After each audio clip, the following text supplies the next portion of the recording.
Well, hey there, greetings and salutations, everybody. Welcome to the YouTube channel here. I'm John, this is Rob. We are, of course, in Las Vegas right now for the annual massive movie theaters, movie studios, big convention, Cinemacon, probably the most important convention every year when it comes to like theaters and exhibitors and studios. And that sound you're hearing is just me making sure the audio is working. It's put on every year by NATO, the National Association of Theater Owners. And what's interesting, since we talked yesterday, there's a lot of independent theater operators here. It's not just for the big chains. Yeah, I'd say about half the people here aren't with one of the major chains. No, and I met two guys. I met a theater owner from Alaska, independent theater owner, and a really interesting guy he has a theater about an hour outside of St. Louis that caters to his community of 10,000 people. And he has 2 screens. He was a former home theater installer and created his own theater. And this morning was the big presentation by Universal Studios. They did now. Of course, yesterday, Warner Brothers did their big presentation. You can see our video on that. That's up on the channel here. You can go check that out. And later today is Disney, Marvel, Pixar, Lucasfilm. It's the Disney presentation. Later tonight, we're going to be doing another live broadcast at 6:15 Pacific Standard Time later today for the Disney one as well. But we're here to talk about the Universal stuff. And then we're going to open the forum to talk about whatever you guys want to talk about. Want to ask us some stuff about the Universal presentation, the Universal slate, you want some other things you want to talk about, go ahead and send on some questions, and we'll get to those in just a bit. So, Rob, compared to the Warner Brothers presentation, this was a much slicker presentation than Warner Brothers was. This was very corporate. Yeah, much less technical problems than the WB one had. Everybody was wearing or using microphones as opposed to wearing lavs. And I felt that this was, when you say it's slicker, they were really all about the synergy between Comcast, the various divisions of Universal, Focus Features, Blumhouse was there, and it was really interesting because what I did like is how there's a lot of mutual respect, or at least seeming mutual respect, between all the different sort of factions. Yeah, and they were all espousing the virtues of their company as a whole, but everybody was very complimentary to all the different. I didn't realize how many different many different production houses under the Universal tent. Yeah, there's a lot of them. But what you guys really want to know about are the movies. And they highlighted a bunch of movies. Now, one of the things, Robert, you pointed out to me when we were coming out was, this was, in this way, was a lot like the Warner Brothers presentation. Universal is not a one-trick pony. No. They have a wide variety of films coming out, and they really celebrated that. And they really did. Last year, they nearly made $5 billion at the box office. They talked a lot about the success of The Grinch, that one of their films, Green Book, deservedly won Best Picture at the Academy Awards. Right. So they talked a lot about their big successes, but then they went into their movies. The highlight to me, there were 2 big highlights to me, and then we'll talk about all the other ones as well. Big highlight number 1, in no particular order, was Good Boys. They had Seth Rogen come out with Evan Goldberg. Evan Goldberg came out. Then they brought out the 3 main kids, who were hilarious. They were really funny on stage. It's funny because like one of the big executives of Universal introduced them, and he had just done a bit of a speech, clearly struggling through the teleprompter. So at Universal, we are very happy about the success we will continue to have. Anyway, so then he introduces Seth Rogen. Rogen comes out and goes, "Wow, how do you follow up that kind of electricity?" And he was just completely, but it was really funny. And then they showed us a similar trailer to what we've seen in Good Boys, but with a few things in it that were not in the other. Yeah, it was they extended. Showed us some new, extended. And there were some more scenes. I can't wait for this. Hilarious scenes. I was dying. This movie was. There's a cocaine joke that cracked me up. There's a sex swing joke that they probably couldn't have put even in the Red Band trailer. I don't know, but man, does this movie look funny. Like this, the Good Boys trailer was a trailer. For those of you who don't know, go look up the trailer after we're done here. But it's these 3 young boys in a very R-rated comedy. And it looked hilarious already, but this stuff they showed us today just took it up a notch. Yeah, it really did. I mean, there's just something about, young kids swearing and not being in over their heads about things they don't know about. But I remember when I first watched the trailer, the original trailer, about 20 seconds into it, I was like, ooh, look how edgy you are. You've got little kids swearing. Ooh, aren't you funny? Then about 45 seconds later, I was trying to catch my breath because I was laughing so hard. Right. And that's what yes, there is the shtick of little kids swearing. Right. That's cheap, but it's really funny. Well, it covers a wide variety of subject matter. They're not just filthy talkers. They're trying to figure out what all how naive they are is also very funny. Yeah, they about the ways of the world. About how sometimes kids that age, like in grade 6, grade 7, we forget how much they know, and yet how much they don't know. And they've done a really good job of kind of bringing those two things together, which I thought was really nice. Okay, so that's one. Guys, keep your eyes open for Good Boys. I know a lot of you guys have already been looking forward to that. The second big pop moment, of course, was Hobbs and Shaw. Right, of course. And David Leitch comes out, the director who was one of the John Wick directors. Yep. He comes out, talks about they wanted to make it bigger, they wanted to make it badder, they wanted to make it funnier, they wanted to follow the tradition of the Fast and Furious franchise. They wanted to remove the verisimilitude, is what he's saying. Yes. No, I'm just kidding. Which they've been doing since Fast and Furious 5. I mean, come on, that's what they've been doing. A very noticeable absence of Han on stage. They didn't bring him out. I was going to shout. I was going to get up, but I restrained myself. I was half expecting you to stand up and say, "Justice for Han." Yeah, I didn't. But he comes out and talks about the film, and then I suspected this would happen, and it happened. He then called out Dwayne "The Rock" Johnson and Jason Statham, and they came out on stage, and they electrified the place. Yeah. They electrified the place. It was great. I mean, you can't...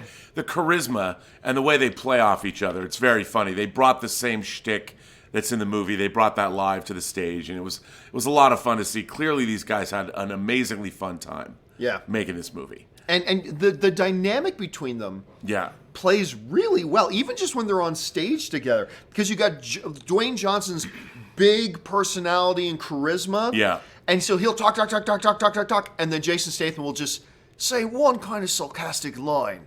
And that's it. And everybody laughed, and it was good. It was great. And by the way, one of the things I said to Rob coming out is like, how is Dwayne "The Rock" Johnson getting bigger? But he's on stage, it's like he's just standing like this. Like he used to stand like this. Now he stands like, I don't know how he fits in any shirts. Right. This dude's huge. Anyway, then they showed us a brand new spot that was never before seen. Probably the new trailer. Yeah, a good 2.5 minute long trailer. With banana stuff in it. Crazy stuff in it. There's a couple of really good scenes. There's like a good scene in some secret facility where they each go through a door. It's that was gold. Yeah, it was good stuff. And they introduced the I can't remember the actress's name. The blonde character is actually Shaw's sister. Right. So she's another one of the Shaw siblings. And then of course Helen Mirren, who we saw yesterday. I was hoping they'd bring Helen Mirren out, who's Shaw's mother. She's here. It's like, where's Helen Mirren? By the way, I just want to mention before we go any further, they opened with a video about, because this is movie theaters. Universal, not Hobbs and Shaw. Right. Universal opened with a video that celebrated movie theaters, and they had all of these celebrities that are in the films that are coming out. Jordan Peele and talking about their movie-going experiences, and I have to say, it really choked me up. And I hope that they put it online somewhere. Maybe NATO can put it on their website. I mean, it wasn't a big deal, but it really hit me in the feels because there's so many movie theaters that I had so many memories of growing up in Seattle that aren't there anymore. The big houses, they've all either been turned into something else. I mean, the buildings are there, except the UN 150. That used to be across from what is now Amazon, their world headquarters. They blew that up, and that really makes me sad. But this one got me in the heart. It did. I mean, one of the things they're really going on about here at Cinemacon, and what they really hammer, is the movie-going experience. Right. You guys know me. The movie-going experience is almost as important to me as the movies themselves. I love the movie-going experience. And being at a convention like this that just celebrates the movie-going experience, not just the movies, but also the movie-going experience, was great. And Universal certainly kicked it off very well with that. So, yeah, obviously a couple of the big highlights were Good Boys, Hobbs and Shaw. They brought the house down with this new trailer. It'll probably go online later today. Secret Life of Pets 2, though. I got to tell you, I liked The Secret Life of Pets, the first one. I haven't been all that excited about the second one.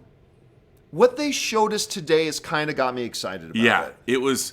It was pretty funny. But that wasn't the funniest thing about their presentation for The Secret Life of Pets, was it, John? No, it was not. See, they brought out, as they were introducing Secret Life of Pets and talking about Secret Life of Pets, they go, so here are two of our lead voices, Tiffany Haddish and Kevin Hart.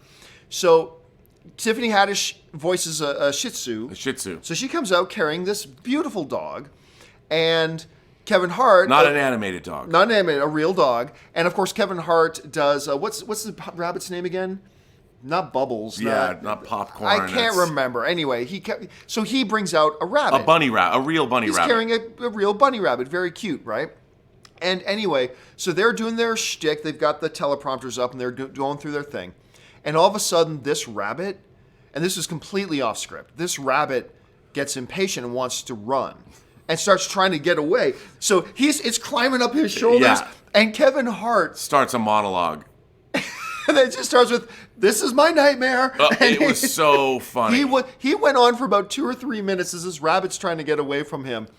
And you realize what a deft comedian he really is. Yeah. I mean, this was all improv, and he was all off the top. And every move that the rabbit made, he had something to say. And it was kicking his microphone. He was kicking the lapel microphone. He said he had pellets coming out of his ass now. I mean, I thought it was really funny. And he's like, and everybody in the audience is losing They're dying. And he's like, "You're laughing, but my chest is bleeding right now." Yeah. This rabbit. It was hilarious. And then they showed some brand new footage from Secret Life of Pets 2 that looked really charming. I gotta say, like I said, I liked the first one, I did, but for some reason I haven't had much interest in this new one. This footage changed my mind on that. Yeah. And all of a sudden now, I'm like, yeah, I'm kind of looking forward to seeing this now. And yeah, me too. Hearing Harrison Ford's voice in there as the big shepherd dog or whatever that breed was great. It's Harrison Ford's first appearance as a voice actor in an animated film. Yeah, they said that, and something went off in my brain thinking, I thought I've heard him do an animated voice before, but I could be wrong about that. But at any rate, so that looked great too. Some things kind of caught me by surprise. I've heard about this other animated film they have coming out under their DreamWorks banner called Abominable. Not to be confused with Littlefoot, the other kind of Sasquatch movie coming out, right? So I thought, okay, it looks whatever. And in the first 10, 15 seconds, they play us the very first sizzle reel for Abominable. With not all the animation was finished. Yeah, it was not all complete and stuff like that. And it looked like, okay, standard fare. You and I haven't talked about it since we left. But no. I liked it. It's kind of wonderful. I guess the plot of the movie is this Yeti. It's all set in China, first of all, which I thought was, but contemporary China. Yeah. And it's the main character is a girl, and she has a very domineering family. And she finds young teenage girl. She finds this abominable snowman on the roof of her building, and she has no idea how it got there. Right. And it apparently escaped from a government lab. Who kidnapped it from its home in the Himalayas. Right, and then she has to get it home, presumably back to Mount Everest. But you find out there's this. He's not just an abominable snowman. He has magical powers. Yeah. He's connected to nature. He doesn't speak. And it looks pretty magical. It does. There's this beautiful shot where, they ultimately make it about the girl. And the good movies make it about the characters that inhabit the stories. And there's this great moment when she's just talking about her dad, who clearly isn't with them anymore. Right. And she's standing on the roof of her building in this city by herself, just playing her violin. And there was something moving about that. Yeah, I agree. And I thought, okay, oh my God, they've just in a trailer got me hooked on this character. Now I'm hooked on the movie. Now I want to see this movie. There was one shot, and it was an unfinished shot, where they're in the sky. And they're literally flying on dragons that are actually made out of clouds. So like this abominable, and I was like, what a cool idea. It was very Miyazaki in its conception. Yes, that's exactly what I was thinking. It was ridiculous, but it was magical. Yeah, like it was. I didn't expect that. I was like, oh. There was a Fantasia feel to it, a Miyazaki feel to it. It was kind of a blend thing. So, guys, keep your eyes open. Don't be confused with Littlefoot. No. When you see the stuff for Abominable, keep your eyes open for it, because this looked pretty good. And I got to say this, moving on to another thing, just talking about the diversity of the films that Universal has coming out. They showed us the first footage in the first trailer for Downton Abbey. Oh. It was, it was a long, the real trailer. We got a teaser already. Yeah, there was a tease. This was a full-on Downton Abbey trailer. Yeah, and I got to say that obviously, especially with Dwayne Johnson being in the building, the Hobbs and Shaw stuff got the biggest pop. But as soon as they start saying, so we get to return to the world, like one of the presidents is standing up, we return to the world of Downton Abbey, you could feel the electricity in this room. People, look, everyone's like, yes. I was never a huge Downton Abbey person I've myself, never watched one episode. But people lose their pit over Downton Abbey. People lose their mind. My wife, Anne, and Kaori, what they would do every episode of Downton Abbey, they got together at my place and they would put on these big hats and make tea and have biscuits and tea. And like they do up like it's tea time in England, and and people would do this all over the world. Guys, I know a lot of you guys probably never watched Downton Abbey because it's not really aimed at our kind of demographic. But do not underestimate the fan base this thing has. And I gotta tell you, I was watching, I'm like, I want to see this movie. And clearly, too, they've obviously, for somebody who's never seen the show, not that I just haven't got around to it, I will watch it because I love stuff like that. But clearly characters come back that you know, and there's relationships that are rekindled and stuff is going on. And the big premise of the that you'll see in the trailer is that the king and queen are coming to Downton Abbey. Yes. Why they are coming, we don't know, but the king and queen are, and everyone is in a tizzy about to get the estate in proper order. And people have to. A beautiful young woman reaches out to an older guy and says, "You need to come back." Which I'm clearly Downton Abbey fans know who all these people are. Rob, that is Lady Mary reaching out to Carson, who was during the show the head butler, if you will, of all the house staff during the show. Well, there you go. Come on, get with it. I know nothing of Downton Abbey. I used to think it was called Downtown Abbey for a long time. So did I at first. Until I saw the actual word Downton spelled out. I'm like, oh. Where's Downtown Abbey? It's kind of like revved up like a douche. Revved up like a douche. So that, which they showed here. There was that got a lot of people buzzed. Right. One of the ones that I was not interested in before they came out and did the presentation, and then they did a presentation, and I'm still not interested in the least, but is the sequel to... I can't remember which came first. Is A Dog's Life first, or is A Dog's Purpose first? A Dog's Purpose was first. So this one's called A Dog's Life. It's kind of followed. So Dennis Quaid comes out on stage with his actual real dog, right, who is beautiful. I can't remember the name of his dog. And the director of the film, I don't remember her name. I don't either, but they came out... They did a little presentation. Nothing about this movie appeals to me. It's always cool seeing Dennis Quaid. Well, it's the kind of movie I would get taken to when I was like 8. Yes. Like your parents would... I mean, I understand what it's supposed to be. And not enjoy, even as an 8-year-old. Oh, I would have enjoyed it. I loved any movie when I was 8. Well, if I got to go to a theater and I had popcorn and a Diet Coke, or at the time Coke, that's a good day. It was a good day. But here's something that delighted me. Danny Boyle, Academy Award-winning director Danny Boyle, this is good, who was going to direct Bond 25 but left the project over creative differences. I'm a huge Danny Boyle fan. For those of you who have not watched Trainspotting 2, I love Trainspotting. I love Trainspotting 2 as well. No one saw it, but you should see it. Nobody saw it. But so they're playing the famous song from Trainspotting, and he comes out and introduces Yesterday. Yep. And explains about the search where they found Hamish Patel, who's the lead actor, and he kept referring to Britain as Planet Brexit. Which I just thought he wouldn't say Britain. He said we looked all over Planet Brexit, which I just thought was hilarious. Now, for those of you who don't remember, Yesterday is the trailer for Yesterday dropped a number of weeks ago. Right, which we talked about. It's that movie where there's this guy played by Hamish Patel, who's he's a musician, he's trying to make a career in music and he's failing. And then all of a sudden, there's a global-wide blackout for 2 minutes. Right. At the same moment that he gets hit by a bus. And then he wakes up, the power comes back on, and he is the only person left alive who knows who the Beatles were. Nobody else has any memory of the Beatles, Paul McCartney, John Lennon, George Harrison, Ringo Starr, none of it, all gone. Because he's sitting there, he gets this new guitar and starts playing Yesterday on it, and everybody's like, that's beautiful, when did you write it? And he's like, it's the Beatles. Yeah. Who are the Beatles? Anyway, so he goes on to make a career. Well, it's not Coldplay. Oh, yeah, it's not as good as Coldplay. He goes on to make a career pretending that he wrote the Beatles songs and performing the Beatles music. So you saw that trailer. So they showed us some new stuff that was in there that we hadn't seen before. I had heard very little. I had heard the concept that Boyle was working on this thing, something about the Beatles. Right. And that's really all I knew. And then like 6 months later, this Yesterday trailer drops. And I think like a lot of you guys, I was instantly fascinated with this movie. The idea is great. And of course, Lily James.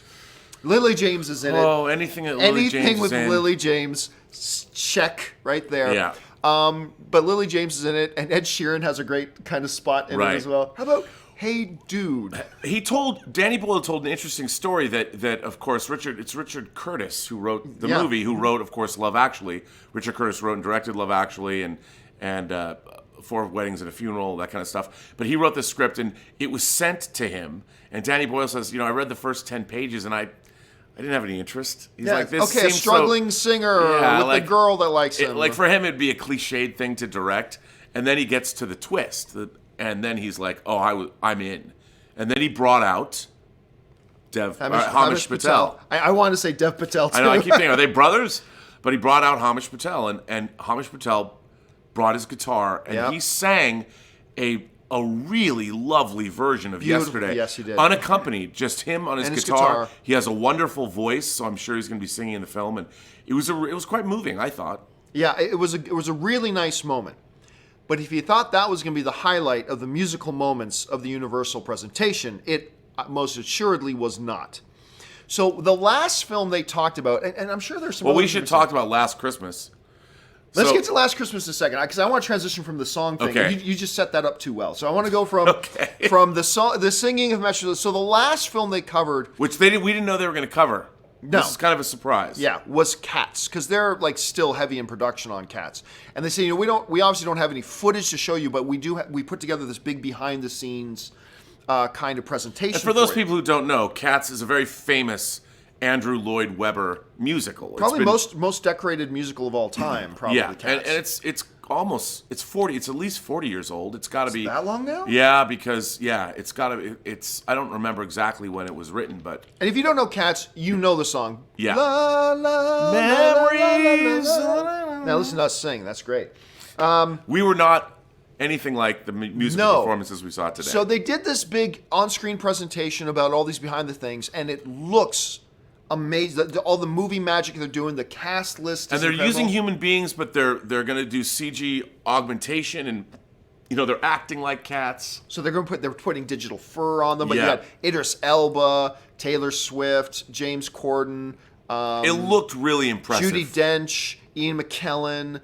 It's a big, long list. And Jennifer Hudson, Academy Award winner. I believe she's won a couple of Grammys, whatever as well. So she comes out. So she's in it too. And then they end the presentation with the chairman of Universal come out and say, and now here to perform Memories, Jennifer Hudson. So Jennifer Hudson comes out on stage. In this beautiful flowing white dress. And there's just one guy. Now we're in the Coliseum Theater, which is the Celine Dion Theater where Celine Dion performs. So the guy, the piano accompanist starts playing, and the sound of it's just filling this huge hall. And it was pretty great. Yeah. So she comes out and she starts singing Memories from Cats. And it's the type of thing, and I said this to Rob as we were leaving. Well, you're the song and dance man. Well, yeah, I'm the song and dance man. You appreciate, though, when you know what you're hearing. Because here's the thing. We all think, when we think of what's good singing, and we can think of good singing, there's that, and then there's Jennifer Hudson on stage of the Coliseum in Caesar's Palace. It was extraordinary. Oh, my God.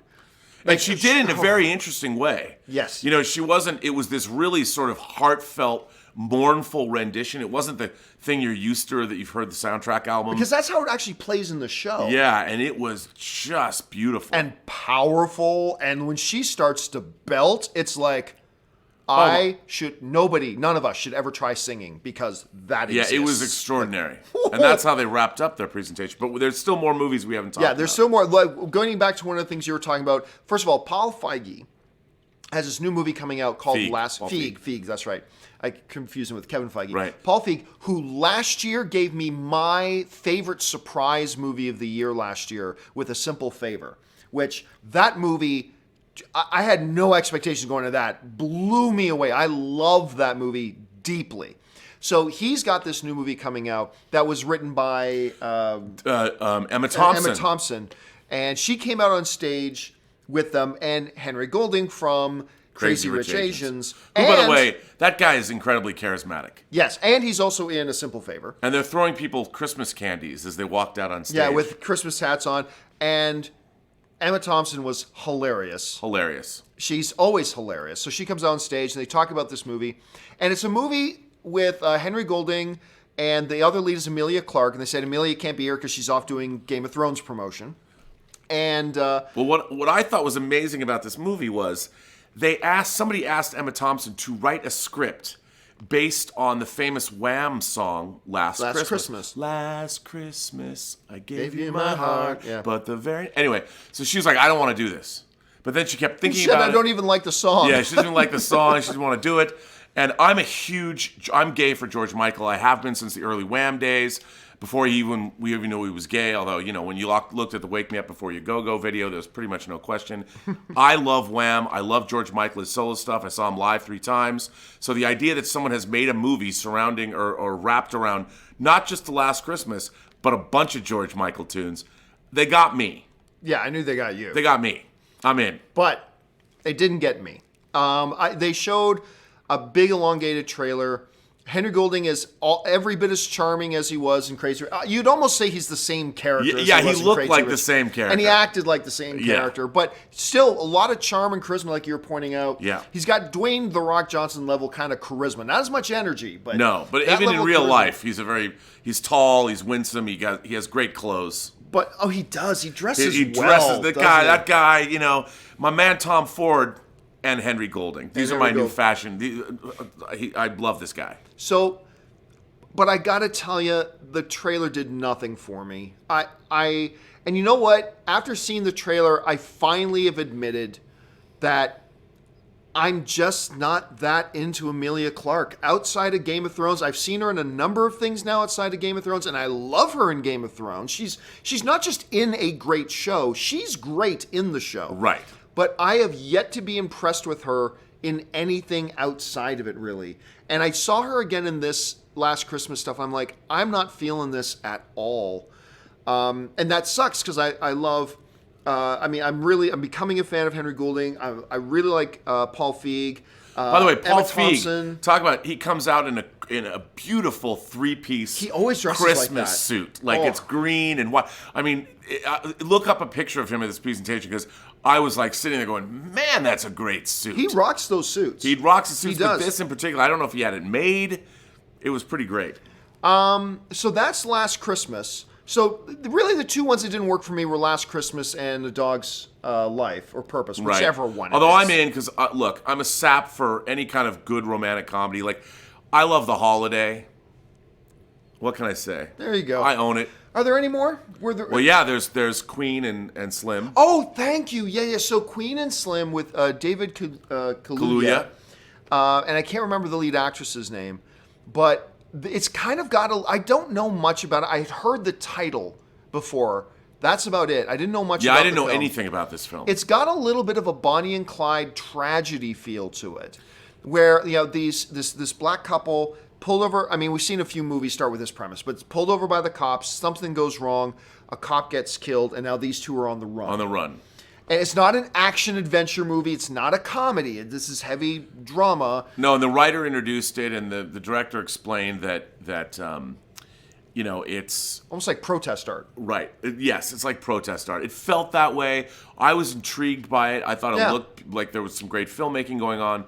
Really interesting. I said to you, I don't know after watching this if I thought what we saw was good or bad. And then you said something really quite profound. You said, true, but it made me intrigued. And I'm like, yes. I don't know if what we saw was all that, not because I don't know if the movie looks good or bad, it's just that the presentation they put together for it was a little ambiguous. Well, to be fair, they wrapped the movie last week. Yes, true. So the fact that what's cool about Cinemacon is that we do get sometimes glimpses into really these films. Early stuff. And to me, they didn't show a trailer. They showed a collection of scenes.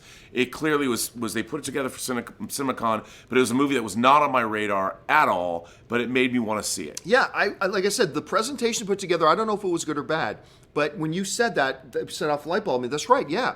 I'm intrigued by this movie. And I kind of want to check this one out. Oh, the other one that they did, a movie I'm really looking forward to. And it looks so good. I know you're going to say it. Oh, Little looks so good. Look, these trailers, yes, it's reverse big. Right. Which is the popular thing right now because we got Shazam, which is a different kind of big, and now we got Little. But they brought out, what I did not know they brought out the cast, including the young girl. What I didn't know was the little girl, when she was 10 years old, went to the producer and pitched this idea when she was 10. They went ahead and made it. And she's the executive producer on the movie. I think she's 13 or 14 now, or whatever. She's the executive producer on the movie, the youngest executive producer in Hollywood right now. And she got an exclusive first look deal with Universal Pictures. And she stars in the movie, and she looks like she's terrific. Yes, and the trailer's out there. You can see the trailer. I didn't do it, but I wanted to turn to you during the presentation when they're talking about how she's got this first look deal now with Universal. I wanted to turn to you and say, and you and I are eating dinner at Chili's last night. Right. This kid's 14 years old. Wait, we're not just eating dinner at Chili's. You had coupons. That's right. I had gift cards for Chili's. And this 14-year-old kid's got a first look deal. We're in Vegas and we go to Chili's with his coupons. Because I had gift cards, okay? We're keeping well, this is what we do when we do these things. We're keeping it real. We keeping it real, and we this is independent-minded production you're watching right now. But I tell you what, they showed another extended version of that trailer. So a lot of the stuff was what we had seen, but there was a few extra little things in it. Hilarious. It looks so funny. This movie looks so good. Like, I think... And Issa Rae looks great in it, too. She does, and Regina Hall is... Oh, I've been in love with Regina Hall forever. But I think I'm still looking forward to Good Boys. It looks a little bit funnier. But I'm telling you, right behind that would be Little. That just looks fantastic. But, one of the things about the presentation I'll say is this. At Warner Brothers' presentation, they showed us tons of stuff we'd never seen. Right. One of the things Universal did was they brought all the stars and brought them out on stage for us to see and stuff. But for a lot of these films, they just played the trailers that have already been out for like in the case of Ma. Right. So Jason Blum came out. And then... Octavia Spencer and why am I forgetting the name of the guy who directed Help? What's his name? Why am I forgetting his name? Anyway, Tate Taylor. Tate Taylor, right. Tate Taylor comes out with Octavia Spencer to talk about Ma, and that was cool to see. But then they just played the trailer that came out a month ago. And it's like, and a number of their presentations just played a trailer that they've already shown. Unlike Warner Brothers, they showed us a scene from It Chapter 2. Which was great. And the scene was great, because you're watching a whole scene, so you really get a sense of what you're seeing. I would like to have seen a scene from Ma, because I think Ma looks great. I think it looks bananas. It's got that every weird, when a movie has a woman that goes crazy like Fatal Attraction. I love that. I love that kind of thing. And she looks so good in this role. She looks so freaky. And she was funny. I mean, I like seeing her on stage. And they are best friends. Yeah, apparently they said they were roommates for 7. Tate Taylor and Octavia Spencer. I don't know if that was true or not. We were roommates for 7 years, they said. Maybe it was. I love their collaboration in The Help. And their energy together was great. They should do a sitcom, those two. Yeah, they really should. So overall, I would say a nice showing by Universal. Big pop on Good Boys, on Fast and the Furious. Secret Life of Pets 2. Little looks fantastic. Yeah. Some good intro stuff for Cats that's coming at the end of the year and things like that. Overall, right now, we're not keeping scorecards, but if I were, I'd probably say I got a little more buzz out of the Warner Brothers panel, but their panel, but their presentation. Right. But these are like 2-hour presentations that these guys are coming out. And I'm telling you what, so far, I'm not disappointed being here at Cinemacon this year. They've put on some great stuff. I was telling you, one of the things I liked about both presentations is how there's this, I think, wisdom, or there's common idea out there that conventional wisdom says that studios are only making tentpole properties and superhero movies. Not true. And what we've seen from both Warner Brothers and Universal is a very diverse slate of movies. I don't mean diverse from an element of inclusion, but I'm talking about diverse subject matter, diverse types of films, diverse budgets, yeah. Absolutely. And it made me realize that the state of cinema is to be celebrated now. The state of studio filmmaking, and there's a lot of really interesting stuff going on that I think is very heartening. I left both presentations sort of elated. Even they ended it with Cats, and I was like, I don't want to. Who cares? I don't want to see. I wanted to see Cats. Now I do, yeah. After showing us, I'm like, I never thought I'd be excited about a film version of the Andrew Lloyd Webber's Cats. Memories to me was a joke song from Alan Parker's Fame in 1980. That's right. And it was funny. And I left this presentation, like with the Warner Brothers presentation, I left it excited about what the studios are making. About a lot of different movies that are coming out. Some people say, and I get it, some people think, right now it's just all comic book movies and big temples. You know what? We've now got a list of in just 2 presentations, about 15 films that aren't either of those that I'm dying to see. Yeah. And the state of movies right now, and all these people always saying Hollywood doesn't do anything original anymore. Oh my God. Like, we saw so much great original stuff from Warner Brothers, from Universal. And that'll wrap up our kind of breakdown of what we got to see out of Universal. I know a lot of people are probably going to ask me, because I had some people sending me stuff on Instagram and social media saying, John, you got to let us know if they talk about the monster universe, about the dark universe. Not a whisper about it. It's like, shh, just you nothing. It's almost like they're trying to pull an Obi-Wan Kenobi trick. You never heard of the dark universe. Right. There's nothing to see here. Yeah, they're just pretending that never happened. Probably for the best. Anyway, all right, guys, listen. That's us right now. I want to go over and take your questions. You guys have been firing in a bunch of things you've been wanting to say on the live chat. So let's go over and get to that right now. So first up is LeBurn007 writes, morning, gentlemen. I just saw the Joker trailer. Of course, we did our Warner Brothers panel or presentation breakdown last night. They showed us the Joker trailer last night. We loved it. You guys had a chance to see it now this morning. I just saw the Joker trailer, and it looks great. But I can't tell what kind of movie it's trying to be. Drama, horror, definitely not comic book feel. No, definitely not a comic book feel, and that's one of the things I loved about it. Me too. I mean, I love the fact that it's not your traditional. I have been saying for the longest time, the comic book movie needs to evolve. Just because you have a comic book source material doesn't mean you can elevate this material. You can't elevate this material into something great. We've been talking about how will a comic book movie win an Academy Award? Yeah. This movie is going in that right direction. I love the direction it's going in as a psychological character study, like you say here, a drama, a horror movie, all of those things, it looks like to me, and I'm hella excited. It's like a Scorsese, Raging Bull mixed with Sopranos, mixed with Taxi Driver, a little bit of There Will Be Blood. One Flew Over the Cuckoo's Nest. Yeah, I mean, it's just, it feels intense. If nothing else, it feels intense. I loved the look of the Joker trailer. And I did too. I think a lot of people probably feel the same way. But I know I haven't seen the public's reaction because we've been in a... Yeah, I haven't looked at anything. We've been in a presentation, so I don't know. All right, Willow Yang writes, not Universal related, but I'm thrilled by the Joker trailer. Great choice for character study. Fingers crossed that the movie's as good as we hope. Absolutely, because I hope it's successful. Number one, just because I want a great movie. But number two, because I want to see them do more standalone, isolated stories like the Joker looks like, and I really want them to do that. All right. Next one up here is from Brian Clark, who writes, the quote yesterday where characters said, talkers make him hungry and he'll take 2 chickens was the Hound from Game of Thrones. Right. And the quote about, yes, you're absolutely right about this. Search your symptoms. It says you've got network connectivity problems. That was Chris Pratt, Andy in Parks and Rec. Actually, you're absolutely, I can't believe I didn't get that one. You're absolutely right about that one. Thank you for following up on that one, Clark. I appreciate that. All right. Just Plain Steve writes, I know the Universal Monster Shared Universe is all but dead. I actually see more people want to talk about it. Yep. Is all but dead, maybe all the way dead, but did they give even the slightest hint of the new monster movies? Oh, there are no new monster movies. Yeah. They're talking about Invisible Man. Yeah, they're talking about, but the whole Lee Winnell's going to do it. The whole talk, which I don't even know if that's going to happen, but the talk about this shared dark universe thing, gone. They didn't talk about any of that stuff. They didn't talk about Invisible Man. They didn't talk about nothing. So I think that kind of tells us something. Yeah. But we'll see what kind of transpires for that. Aaron H. writes, wow, Joker, Joaquin's voice is bone-chilling. Dude, that's one of the best things about it was his voice. His physicality.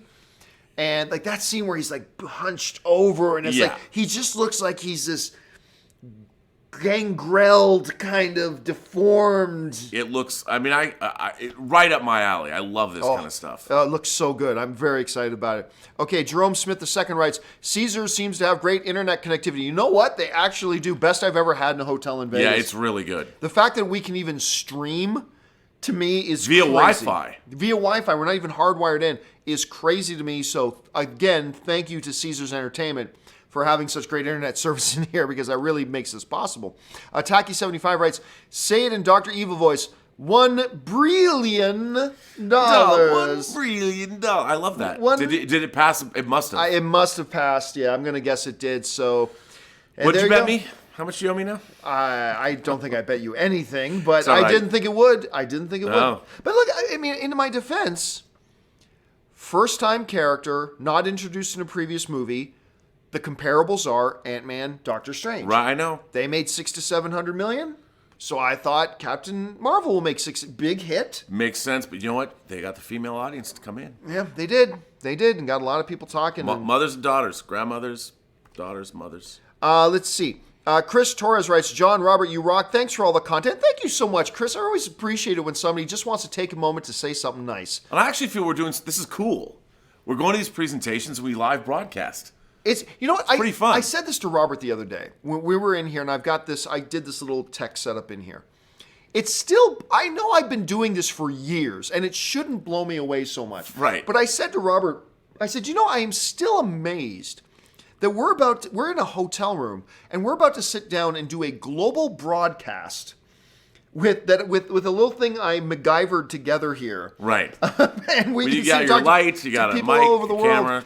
It's amazing, and thank you, Chris, for giving us people to talk to, and thank you for taking the time to say something nice. I appreciate that. Satan, here's a friendly-looking guy. Satan Beelzebub writes, AMC, I read this earlier. AMC hired me away from my job as an ethics advisor at MoviePass and writer for CW's Supergirl to prepare AMC's app for yesterday's ticket sale. You're welcome. That's the message of the month. That right there is the message of ethics consultant for MoviePass and advisor for. Well, it's the right man for the job. Well said. That is the comment of the month right there. That's great. Thanks for sharing that. Zachary Buckler writes, 1, you read that chat about Memphis theaters correctly. I don't remember what that was. I don't either. Sorry, I go through about 100 things a day. I mean, you were on for 5.5 hours yesterday. 5:45. Yes, yeah. It was. I'm gonna have post-traumatic on that. Anyway, number 2. I'm not as excited for this year's lineup from Universal as I am for Warner Brothers, except yesterday. Yeah, again, some big highlights. I'm definitely excited about Hobbs and Shaw. I'm definitely excited about Little. I'm definitely excited about Good Boys. Yesterday looks really charming. Really charming. And a couple of other good things. But I will agree with you. I think I'm a little more stoked for what Warner Brothers showed. But look, I'll say this. 2 very good presentations that do remind us, like we were already saying, film is original still today. Film is diverse still today. And film is as inspiring today as ever. And I came out really excited about a bunch of movies that I didn't know I was going to be excited about. And I think it should be pointed out, like, we traditionally operate in the geek space. Yes. Universal, I think, had less... Their slate was less geek-centric or geek-friendly than Warner Brothers was. But remember, this is a convention for exhibitors. So they want to know about family films. They want to know about a dog's life. I mean, all of these movies are very pertinent to their interests as movie theater owners and exhibitors. So they don't just want to know what we love, our geek material. And I think Warner Brothers just had more stuff that appeals to us personally. But that doesn't mean Universal doesn't have a really great slate of stuff. And you know what? It reminds me of something. Now I sound like a corporate shill. But this reminds me of something. I remember when I started in this business, one of the things I really wanted to use my platform for was convince movie fans that they should give comic book movies and sci-fi movies a chance. And for the first couple of years that I was doing like the movie blog and things like that, I saw it as my responsibility as for having a little platform to try to talk some movie fans into giving comic book movies a chance and sci-fi movies a chance. The last 6-7 years or so, though, that job description is completely reversed. Right, you told me that. Because I feel like part of my job now is to talk you guys into giving non-comic book movies and non-sci-fi movies a chance.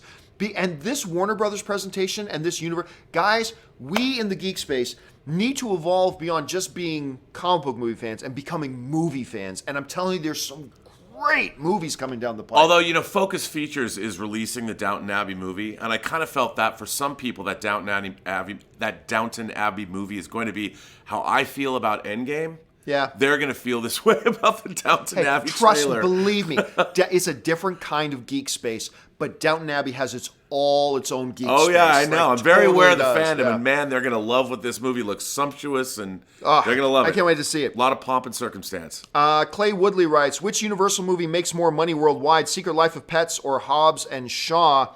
Well, Secret Life of Pets, I think the first one made 500 something. I think 500 something million. I think that's what they said. Maybe it was more than that. I gotta think Hobbs and Shaw. It's Fast and Furious. That's a $1 billion movie franchise now. Yeah. It's gotten up into that stratospheric level. So it may or may not make $1 billion, but it'll be really up there. Yeah. And I think that's going to be more than Secret Life of Pets. But Secret Life of Pets 2 is going to make a lot of money as well. And remember, when Secret Life of Pets, it's not just the people that see it in the movie theater, it's the people that see it on streaming and physical media. So when these movies come out, they develop a bigger fan base as they move into the secondary marketplace. So Secret Life of Pets 2 could do huge business. It could. We'll see. Now, we've seen the opposite happen as well. Right. But who knows? Let's see what goes on. But this movie looks really charming. All right. Let's see. Magic K writes, any news about the Dark Universe monsters? Nope. I think it's official. I think that's now been put away. It's done. One of the more embarrassing things in the history of Universal. Right. And, we saw Bill Condon yesterday, director Bill Condon, who was going to direct Bride of Frankenstein. And I was dying to see that.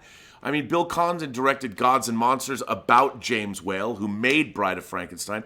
So I'm sure his take on Bride of Frankenstein would be amazing, and that was going to be part of the Dark Universe.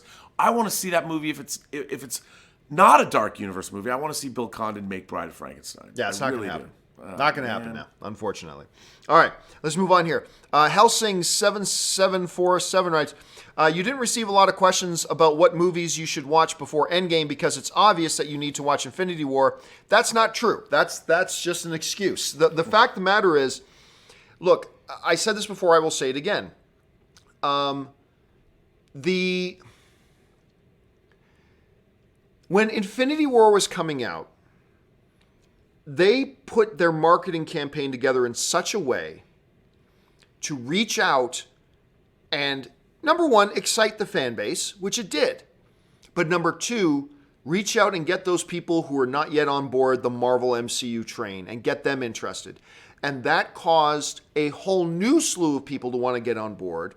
And that's why we were then getting the questions. All right, John, I don't watch the MCU movies, but I want to see this Endgame or this Infinity War movie.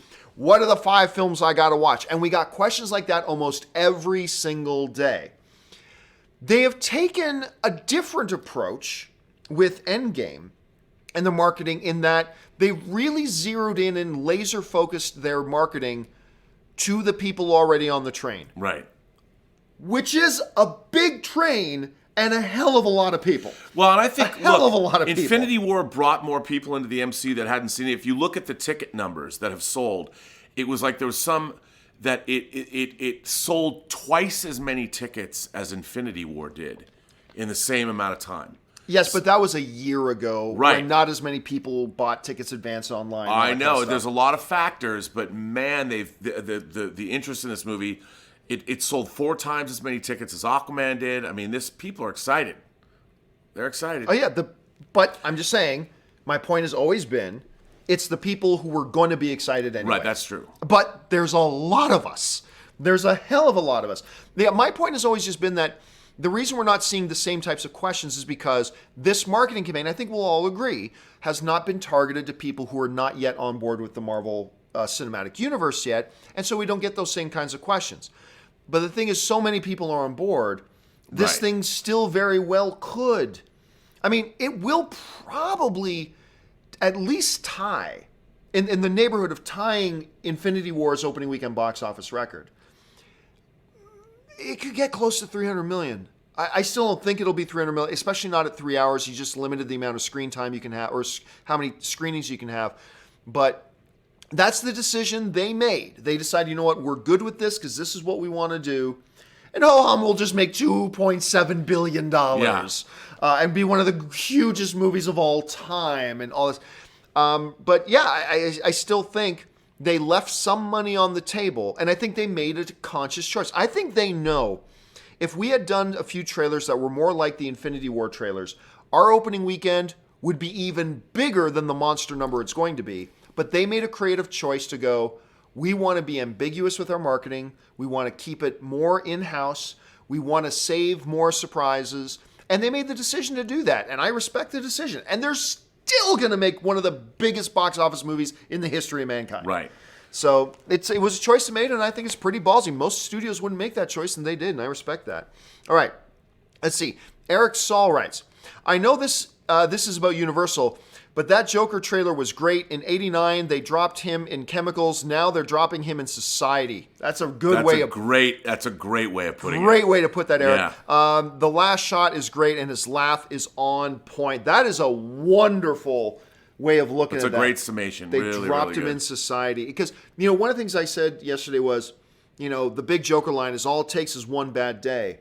And this trailer shows that this is it. And he's right. The Joker's right. All it takes is one bad day. This Arthur has had many bad days. And it looks like it's a man. Remember the Michael Douglas film, Falling Down?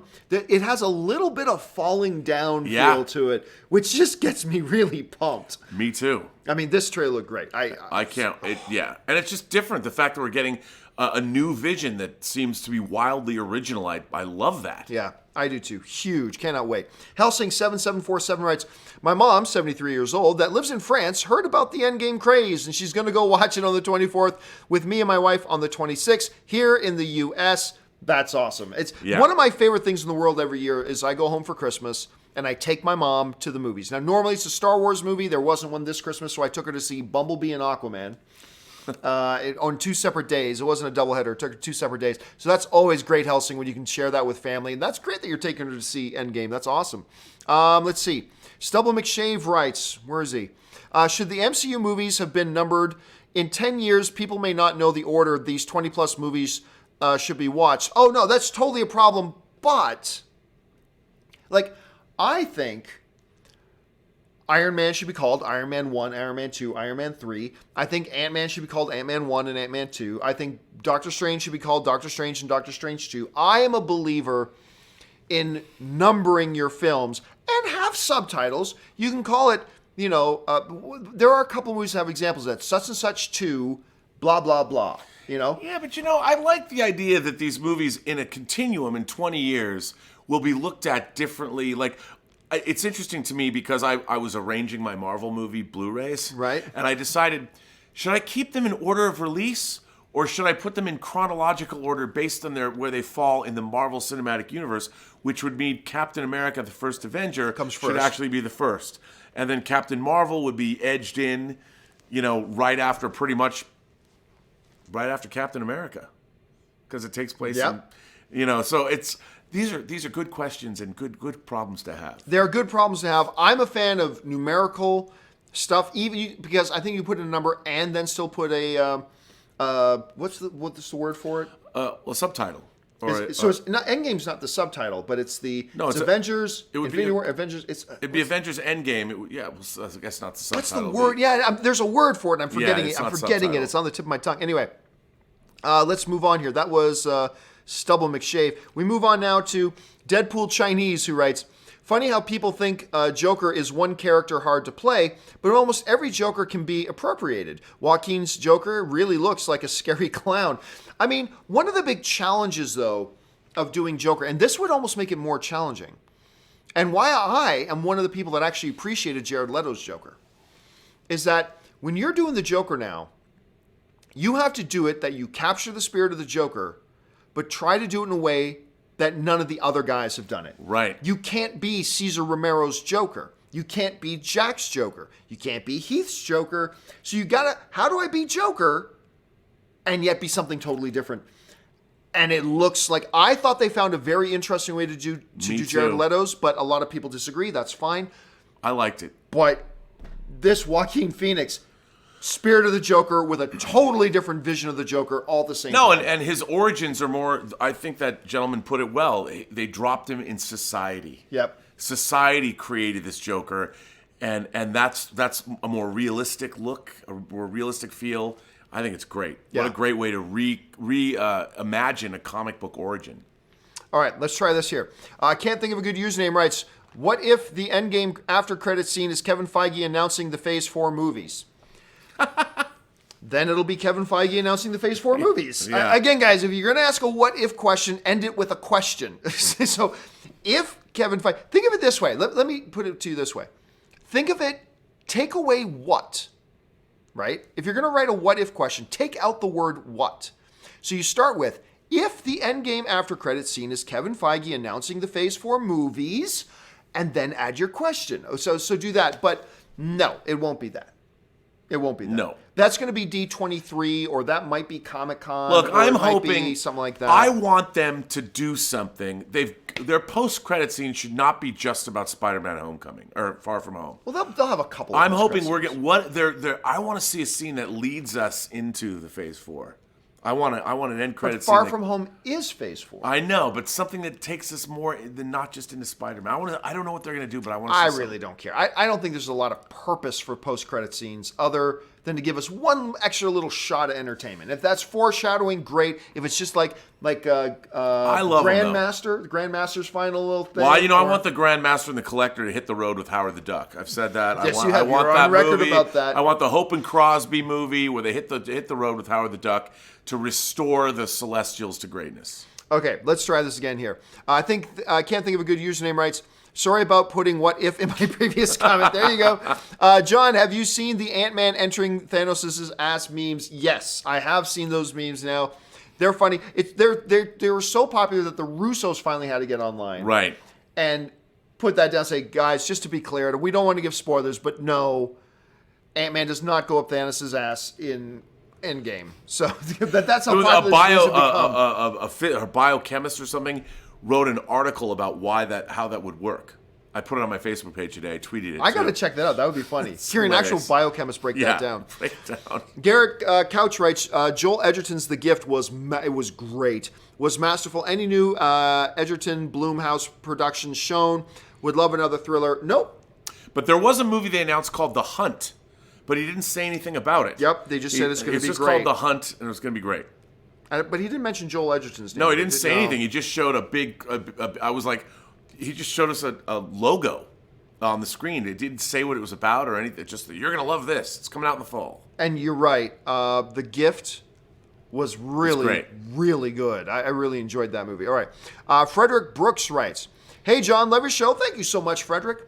I was just watching the Joker trailer, and there was a scene where he had a red nose and made this kid put on a smile. I actually think that kid was Bruce Wayne. What do you think? Well, I believe one of the things that we heard from the movie is they did cast a young Bruce Wayne. Right.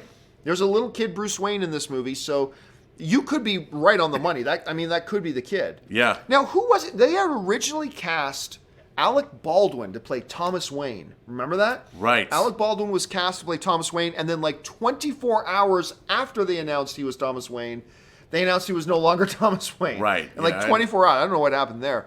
So we're going to get Thomas Wayne. We're going to get a young Bruce Wayne. So it very well could be him. But please, don't do what Gotham did and do a whole bunch of Batman foreshadowing. Please don't do any of that. I don't want to see any of that. No, neither do I. We already know it's the Joker.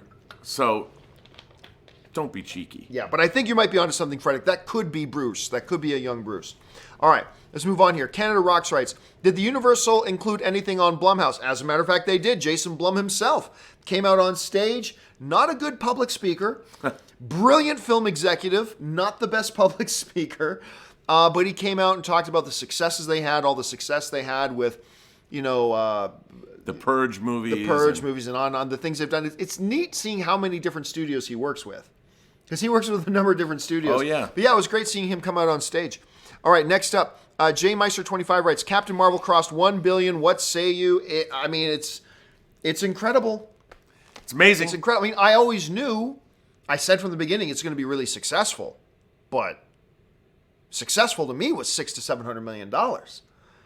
Billion? $1 billion. $1 billion. $1 billion. Yeah, it's amazing. It's fabulous. I'm so happy for it. Captain, or I should say Shazam's not going to come anywhere close to that, but damn it, it deserves to. Can't wait for you guys to see Shazam. You're going to see it tomorrow. All right, let's move on here. Doshi writes, Joker trailer did nothing for me. Still not excited. Got four more Endgame tickets. Hey, that's the thing, Doshi. Look, all film's subjective. That means you're going to see a piece of entertainment, a piece of art, be it a trailer or a movie or whatever, and it's going to hit you in a certain way. And you don't get to choose how it hits you. It's like how we eat food. You put food in your mouth, and your body just tells you if you like it. You don't decide if you like it or not. Your body just tells you if you do.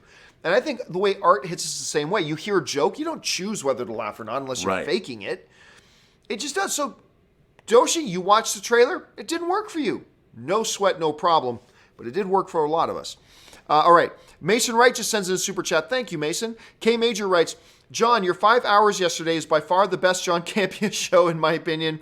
I was busting a gut all afternoon, even today. The 15 minutes with just Robert Meyer Burnett were hilarious. You yelling in the background. You rock. 6-year follower. Hashtag this is why we are here. Well, thank you so much, K Major. Man, that's really...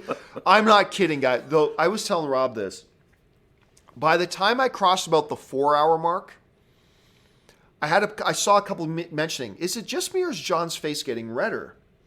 And the reason my face was getting more and more red was because I was in increasingly more and more pain. And because my throat, every syllable I was saying was hurting. And I was trying not to show that I was in pain. So I'm blah, blah, blah, blah. But it was showing because my face was getting more and more red. Dude, I went back to my room. I did my show. I finished my show. And you were still had a nap, took a shower, had dinner. It was unbelievable, man. That's amazing. Well, the thing was, there were a lot of people wanted to talk about the Endgame trailer and the Endgame tickets, and I was like, I want to get the. I mean, look, I do companion videos for a reason, so we can make sure all the questions get answered. But people really like it when you can answer it on that show. Yeah. So I just wanted to make sure, everybody was going to get their questions answered. Yeah. I mean, I'm in Vegas. Why not? Why not spread the fun around? That's why we're here. That's why we're here. We're here. This is a work trip. It is a work trip. We're having fun, but it's a work trip. Anyway, K Major, thanks so much for sharing that, man. I really appreciate it. That's awfully nice of you to say. Okay. Anyway, Static Space Sean writes, Joker's name Arthur Fleck, a.k.a. Fleck, coincidence? That everybody asks. Like, I got 5 million social media messages from people when they announced that his name was Arthur Fleck. So it's Fleck? No connection. Yeah, no connection. No connection. But you're not the first one to think about that. So I believe so you're in good company. Lots of people have asked that, but no, it's coincidence. Let's see. At least I think it's coincidence. I don't know. Maybe the director has some twisted sense of humor. Maybe he's being cheeky. Yeah, maybe. 626 Graphics writes, this is my first year away at college. Oh, man, that's awesome. And I don't have much money, so I got a job a month ago so I could go all out for Endgame. Dude, if there was ever a motivating factor to want to make us all find jobs and get to work, it's so we can buy as many tickets as possible to Endgame and enjoy it as much as we can. And I'm a big proponent about having a job in college. It helps you take out, people on dates if you need to. You can buy them dinner. It's good. It's good practice. All right, next one up comes us from Darth Marr, who writes, love that Joker trailer. He has me so hyped. Dude, I'm telling you, I had the exact, when we were in that theater last night and they showed us that trailer and I'm like, this is everything I wanted this to be. Yeah, me too. Everything I wanted it to be. So down with this, Darth. All right, RPG with DBJ Dave Brian Jackson writes, thanks for the long-form discussion. While I may disagree at times, I always leave learning a bit more about movies, myself, and others. Well, thank you so much for that, RPG. And one of the things I always say is, people a lot of times, Rob, will say to me, hey, John, and they'll almost say it apologetically, like, I don't always agree, but I really love your show. It's like, dude, we're not supposed to agree. Right. Where's the fun in it if we always agree? Like, you hear Rob and I disagree on stuff all the time. That's part of the fun of being film fans together is that we disagree. And Rob, one of the things I've always told people about, look, my job is not to say things that you agree with, and is not to get you to agree with me. My job is hopefully to express my opinion on something in such a way that it helps you get a sharper focus on why you either agree with me or help you get a sharper focus on why you disagree with me. That's exactly. And I think people say that you and I, when we disagree, we provide an example to them about how to disagree with somebody in a civil manner that doesn't degenerate. At least on camera. Right. We beat the hell out of each other. Off camera, it's like you mother... Yeah. But no, we don't. But I think, look, healthy disagreement and discourse is what life is all about. And there shouldn't be the kind of vitriol that happens. If you're arguing with somebody over a movie and it turns ugly, it shouldn't turn ugly. Yeah, then you're missing the point of the movie. We're talking about movies. And to me, the disagreement is where the fun comes right. from. Like, one of the most fun things, I think it's dead now, and it ran its course, but one of the most fun things we've ever done on the John Campea Show is the whole hashtag Justice for Han, hashtag Han had it coming, right? All spread from a point of disagreement. But the point is, it's when we disagree that we really get thinking. Like, when Rob says something, like, we'll be talking about a movie or something, and I'll say, oh, I think this, and he'll says, well, I think this because of bang, and he'll hit something, I'll go, huh, and it gets me thinking. Like, when we're just saying things that we agree on, we're not thinking all that much. It's when when it's something outside of our particular point of view gets presented that it gets us thinking, and we may either agree or disagree with it, but that's the fun. And I'm glad, RPG, that you clearly understand that, and that you're here being a film fan. It's not about you needing to agree with me or me needing to say things you agree with. It's about the discussion. And that's why I love doing this show, and why I've always loved doing this stuff ever since the movie blog days, and why I love, knowing people like Rob who can bring so much perspective and so much insight to it as well. And I'm glad you're here along for the ride, RPG, so thanks for sharing that, man. Okay, let's move on. The Andy X Show writes, do you think JP's new Joker could be the new standard for the Joker in the future? Also, I'm still awake hearing that spine-chilling cackle. Yeah, I will say this. You remember how I was just saying that the challenge with doing a Joker is that you've got to be the Joker in spirit and yet give a different incarnation of it than anybody else. I don't think there is a definitive standard for the Joker. Like, there are still people today who will say Jack's Joker is the best Joker ever. And they got a point. There will be a lot of people say Heath's Joker is the best Joker ever. And they've got a point. And some people say they will never be a better Joker than Cesar Romero. That Cesar Romero, the crown prince of crime, that when they even just put the makeup over his facial hair. Remember that? Yeah. That was embarrassing. He wouldn't shave his mustache off. Yeah, so they just put makeup over it. But anyway, the point is that there is no definitive standard for the Joker. The Joker is the Joker.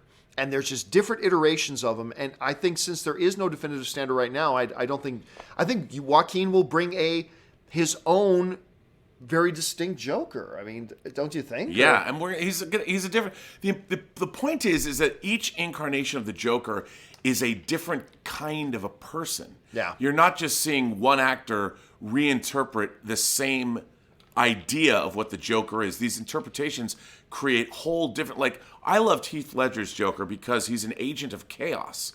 He's like the personification of chaos theory, or a storm coming in, and you don't know when there's going to be a tornado or a lightning strike. You had no idea what was going to happen. Whereas Jack Nicholson's Joker came from a crime background. He was calculated. He was a career criminal already.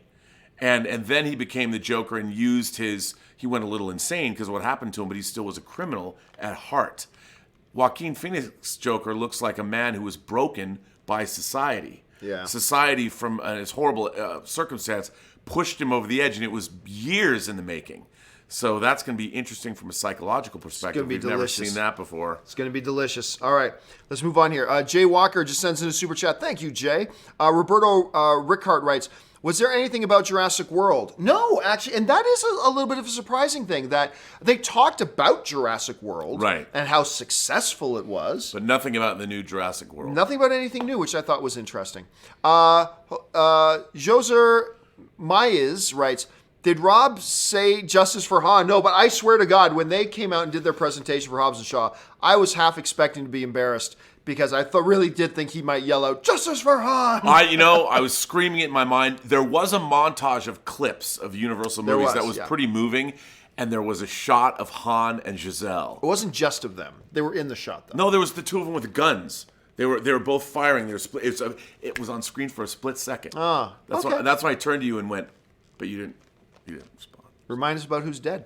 Okay, let's move on. Samir Tesfai writes, I'm guessing Aladdin will be the Disney special screening tonight for you guys at CinemaCon. No, Disney's not doing a special screening. Nope.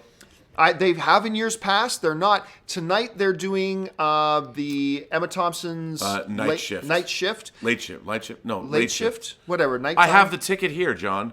It's a ticket for... Yeah, no, that's it. The Late Night. Late Night. Here it is. Amazon Studios presents Late Night. Don't show that.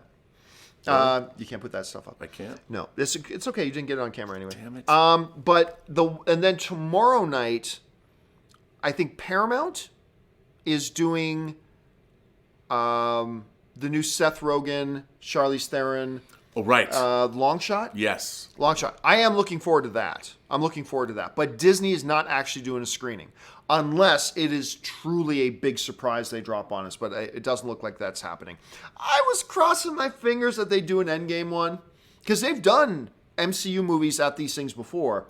But apparently there's just too much secretive stuff going on. So, nope, nothing like that, unfortunately. And then I thought for a while, maybe it'll be Aladdin. But nope, they're not showing Aladdin either, unfortunately. Okay. I'm Upset writes, thoughts on 1981 Condor Man? Will he appear in the MCU? God, that was awful. Dude, I remember I did a thing a couple of years ago on the old trailer of Condor Man. Oh. That is like... I went and saw it in the theater. Did you? Oh, yeah. Oh, my God, yeah. No, it wasn't good. I can't... that was before they could understand. I mean, you'd think after Superman the movie in 78 that they would do something. Nope. Condor Man was just what you thought it would be. All right. Good old Uncle Sidious writes, hey, guys, just wanted to ask, could seeing an Endgame trailer where Avengers are heading out to space in the ship be how Iron Man and Nebula are rescued? I believe Nebula was in the ship. Yeah, Nebula was in the ship. So... With Tony. Yeah, with Tony. So... I'm thinking not. Could it be a misdirect? Sure. Yeah. But again, remember, when asking if something's a misdirect, you've got to ask first, what would the purpose of a misdirect here be? Like when Thanos' hand was coming down on Cap, you could ask, hey, is the missing Infinity Stones maybe a misdirect? Well, you could say, you know what the purpose of that would be, to mislead you and not give you a sense about how far along in the story they are and how much so you can come and point to what the purpose of the misdirect would be. What the purpose of that misdirect would be is I'm not sure, so it doesn't look like it. Okay. No. Darth Suthius writes, afternoon, gents. What has been the nearest vendor tech or vendor service, the neatest vendor tech or vendor service you guys have seen so far? Hope you guys are having fun. I haven't made it onto the floor yet. I'm going to do that today, but I haven't been on the floor yet. Well, other than I've been more interested in looking at the various actual projectors like Christie's, and so there isn't like new. It's not like this Consumer Electronics Show or NAB or something like that. They're basically showing how to make things better. Right. We saw they had an interesting ad for a service that helps. What is it called? Movio. What was that thing? They showed a thing called Movio, which is an app that helps them. It helps exhibitors better define their moviegoers and get people more excited. And it, as it said to us, it could $1 billion.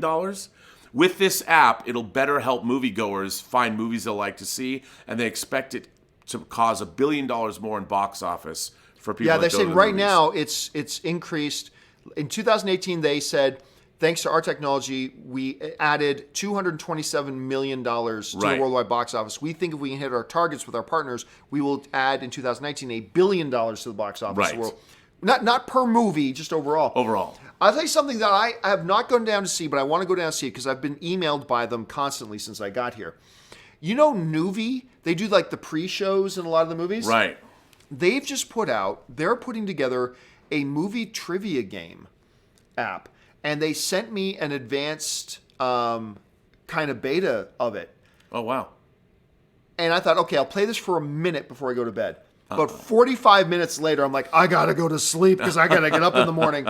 It's really fun. I can't remember the name of the app itself off the top of my head. I'll find that out. But I'm going to go down to the floor because they've invited me to come down and talk with them. Oh, yeah. Because it's fun. It's really, really fun. So that's one of the things I found pretty neat. Okay, good old Uncle Sidious writes, does Thanos having a sword mean no gauntlet? I don't think it means... Well, that's like, why does... If Thanos has a helmet... Why would he need a gauntlet? You know, I don't think...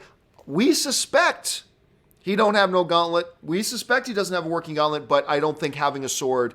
And I think his sword's probably his sword. Yeah. He didn't always have an infinity gauntlet. He had a sword he used in battle. That's probably his sword that we just haven't seen him wield yet. I think having the sword doesn't negate that he could have the gauntlet. Right. So I don't think one necessarily means the other. Don Megalo writes, I don't think... The handshake from the Endgame trailer is Tony and Cap. Look at the uniform on the right. It might be Tony and Ant-Man. Again, that we had about 3 people write that in yesterday, Don. Here's the problem. What's the point of that? Right. Why show that? Could it be? I suppose. But why would they do that? It's a misdirect.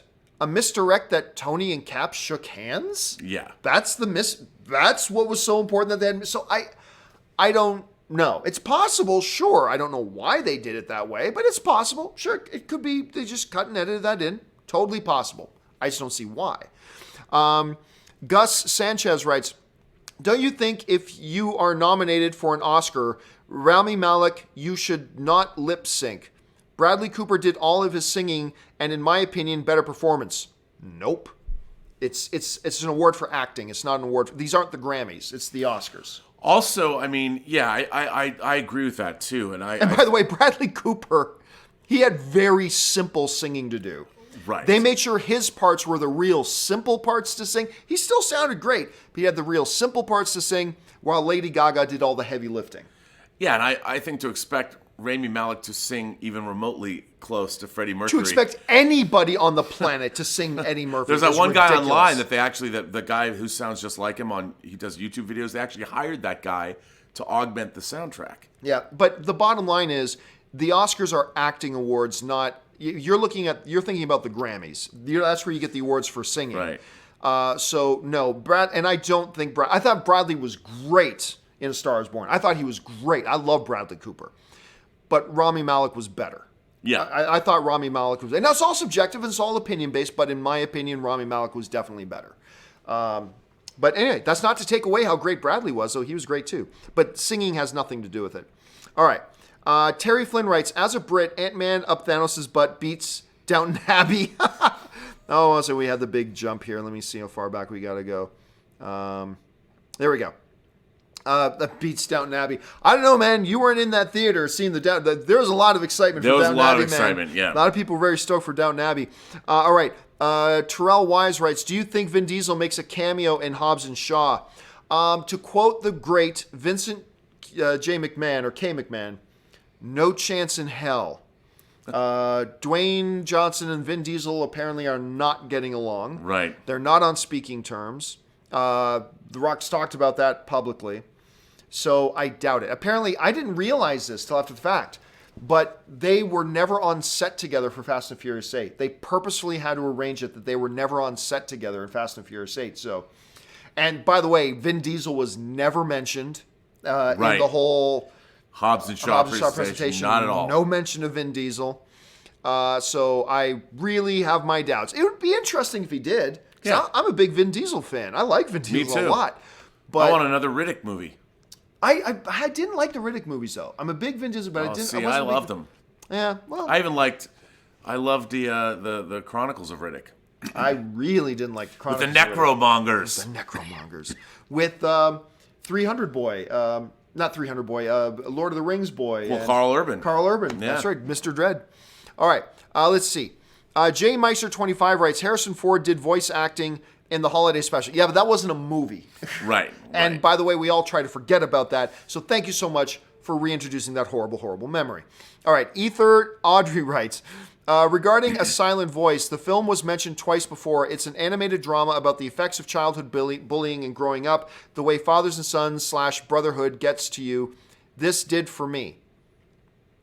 I'm not familiar with A Silent Voice. I don't know it either, but now I'll go look it up. I'm not familiar with it. But you know, it's interesting that you bring up those themes though, Ether, because in today's presentation at Universal, Octavia Spencer specifically gave us a little bit more context for the movie Ma, saying she's kind of a living embodiment of what the result is of childhood bullying. And you see that, like Juliette Lewis, who's in the movie, they went to school together and something's gone on, and you're always nice to me. Juliette Lewis is like, we've seen a lot of stuff about childhood bullying. We don't see a lot of stuff about the results of childhood bullying. Right. And that sounds interesting to me. So I'm not familiar with this particular movie, man, but it's kind of cool that they have those themes. All right, let's move on here. Zachary Buckler writes, regarding Memphis theater showtimes come out Tuesday before. Oh, okay, so now I remember what it was. Somebody was mentioning to me yesterday, Rob, that their theater in Memphis will not put their tickets on sale for Endgame until the Tuesday before the movie opens. I wouldn't want to be them. that theater chain. I mean, I don't know. They're gonna sell out.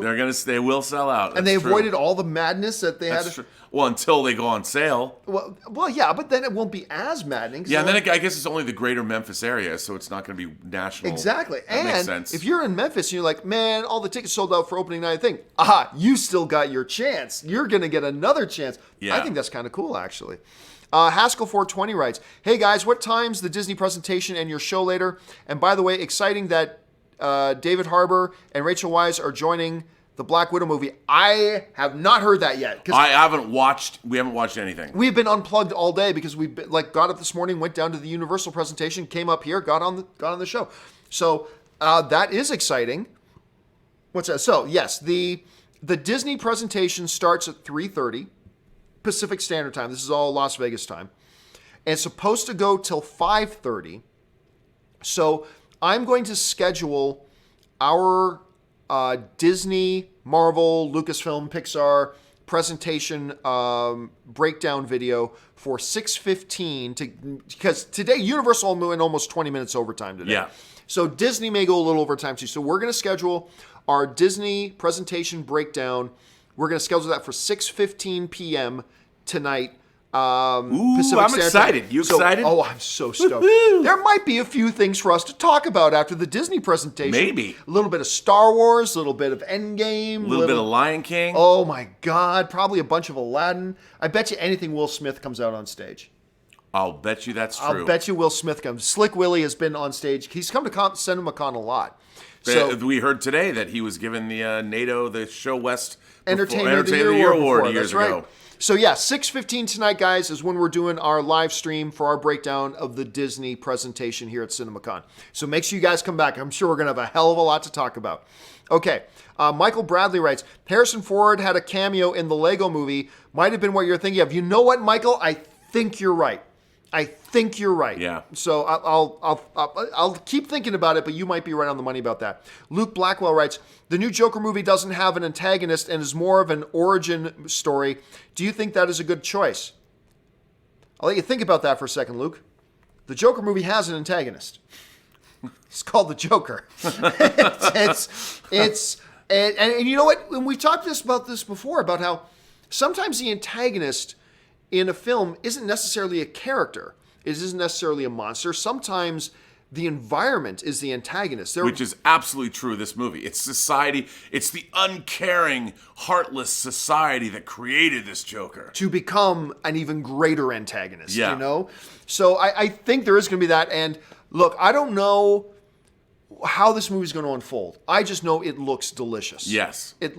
My mouth waters when I look at this movie. I cannot wait to see this. Because they always insisted from day one that Joaquin joined up. He said, I joined up because I read the script and it's like, this is a character study. Yeah. Which I think is great. Perfect. I didn't want to hear anything else. That sounds great to me. Let's see. Mista47 writes, when will the embargo for Endgame lift, and will you be able to tell us if it's good the first time you get to see it? You lucky bastard. Well, the embargo for Infinity War, you had the premiere, and the embargo dropped the next afternoon. Well, I actually last night, I got emailed by Disney, and I found out the exact time of the embargo for Avengers Endgame. It is Tuesday, April 23rd at 3 p.m. I can't remember if that's Eastern Standard Time or Pacific. That's exactly what they did for the last time. So I can't talk about the premiere. Anyway, it's Tuesday, April the 23rd is when the review embargo lifts. Now, normally, when a movie is lifting a review embargo a day or two before the movie coming out, that's a red flag. We have seen with Infinity War and Endgame, they're just desperately going to try to keep the secrets contained. No other movie can do that. Like a lot of other times, like a movie will be coming out and it's like, oh my God, they're lifting the review embargo 24 hours for a movie coming out. It's like, maybe they're just trying to hide the spoilers. Like, no, you can do that when your movie's called Star Wars and you've got a 40-year history. You can do that when your movie's called Avengers something because you've got a 20-plus film history leading up. You can do that then. You don't get to play that card with the latest rom-com. We just can't let the spoilers out. But in this situation, is that. So yes, Tuesday, April 23rd in the afternoon, I'll get you an exact time. It's either 3 p.m. Eastern Standard Time or Pacific, but that's when it lifts in Mista. And I do believe I'm going to be allowed, I'm going to see it before, obviously, the review embargo lifts. I think I'll be allowed to tweet out or put up on Instagram a social media reaction. I'll let you know for sure as I get closer to the date. Okay, Brandon Valenzuela writes, we better get a Thor 4. I don't care if Thor does kick the bucket. Comic characters never die. I suspect we're going to get a Thor 4. I do, especially with the growing popularity of the character. Like, Thor has never been hotter than he is now. Everybody loved Ragnarok. Not everybody loved Dark World. Everybody loved Ragnarok, and everybody loved him in Infinity War. Yeah. And I got a feeling we're going to love him even more in Endgame. So I agree. So I think we're going to get a Thor 4. I don't know that, but I think we will. Lizzie J writes, any comments on Guy Ritchie's film from yesterday? Which Guy Ritchie film? I don't know. Well, he's got Aladdin. He's got Aladdin. He's got... Maybe they announced something. We missed it. Am I missing something? Let me think. Let me think on that, Lizzie, and I'll get back to that. Gone with the Wind remake someday writes, interesting. And Affleck was married to a Phoenix. Yeah, Casey Affleck was married to Joaquin Phoenix's sister. What? Yeah, I think so. That's right. I didn't. I never knew that. Yeah, I think so. That's some interesting trivia there, right there. Gone with the Wind. That's some interest. I had no idea. So I learned something new every day doing the show with you guys. All right. Jinyu Hichi writes, checked my ticket, saw it was for a 3D showing. By the grace of the force, I checked the Fandango app for the theater I actually wanted. One seat left in the 2D IMAX at the same time. Non-nosebleed. Good on you, Jin. Look, first of all, that's great that you were able to correct that mistake because, look, I've said if there was no other option for an opening night screening of Endgame, I don't like 3D, I would go to a 3D theater. But if you don't want to see it in a 3D theater and you were able to save that, by the grace of the force, that's awesome. Well done. But I know you actually purposely got a 3D screening because you wanted to see a 3D screening I did. of this. That's right. So Rob here is going to be, his opening night is going to be... I'm seeing it Thursday night, 6 o'clock. 3D in the Dome. Yep, and that's what he wanted. Just the way I like it. You and I will purposely go out of our way to avoid that, but some people still really like that. So there you go. So there's options for everybody. Okay, L. Catron writes, screen to AEG Avengers Endgame last night. I bought them at 1 a.m. No one else knew, so the seat assignment was empty and free for my choosing. Screen to Avengers Endgame last night. Screening. He bought... He wasn't at an Avengers Endgame screening. No, he wasn't. Night. No. I'm guessing you're talking about you bought your tickets probably at 1 a.m. the day, because I remember there was countries like Canada, Mexico. Yeah, because I had a bunch of people in Mexico writing me saying they went on sale at midnight here too. So those people were able to get their tickets before any rush, nice and easy breezy. Lucky you, because some of us had absolute nightmares, Alcatraz. But I'm glad you were able to get your seats, man, and get your choice of them too. That's the best. All right, Tamir Shaw. Did the jump again. Here we go. Tamir Shah Juan writes, recently discovered your channel. Thanks so much for being here, Tamir. Watch your show every day now. #addicted. Will Disney announce Phase 4 lineup or keep under wraps until next year? Now, I believe, we don't know. They're definitely not going to announce it today. Right. They're not going to announce that at Cinemacon. They're either going to do that. There's a possibility they do it at Comic-Con. I think it is most likely that they do it at D23. Mm-hmm. But I definitely only believe, I haven't been told this, that they'll make that announcement in one of those two things. Any chance that they don't?